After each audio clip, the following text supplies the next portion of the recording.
మనం ఒక్కరోజు ఉపవాస ప్రార్థన చేసుకుందాం రండి అంటే వచ్చేది నలుగురు ముగ్గురు. ఆ నలుగురు ముగ్గురు కూడా వచ్చిన తర్వాత అంత ఇంటి దగ్గర ఏం జరుగుతుందో, మనసు ఇక్కడ, శరీరం ఇక్కడ, మనసు ఇంటికాడ. ఉదాహరణ చెప్తాను. చేపలు పట్టడానికి పోదాం రమ్మన్నాడు. సరే పోదాం పోదాం కొంతమంది బయలుదేరారు. ఆ రోజే సువార్త కూటం ఉందంట అక్కడ. అందులో ఇద్దరు ముగ్గురు కలిసి ఇలా మంచి సువార్తికుడు దేవుని వాక్యం చెప్పడానికి వస్తున్నాడు, మనం చేపలు పోతే వాక్యం వరకు ఎట్లా వినేది, కాబట్టి మనం చేపలు వద్దులే మన వాక్యం విందామని ఆగారు. మిగతా కొంతమంది ఏమో ఆయన ఏముందిలే ఇంకోసారి అయినా వినొచ్చు, చేపలు మళ్ళీ మళ్ళీ దొరకదని పోయారు.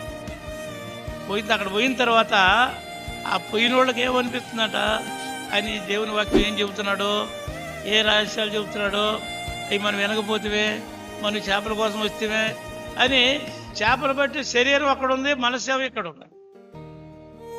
ఇక్కడ పాస్టర్ కూర్చున్న వాళ్ళకేమో అది వాళ్ళు ఎన్ని చేపలు పట్టుకుంటున్నారు, ఆ చేపలన్నీ వాళ్ళే పట్టుకుంటున్నారే, మనం బాగుపోతే శరీరం ఎక్కడుంది, మనసేమో అక్కడ ఉంది. అట్లా ఉంటే దేవుని కార్యం జరగదు.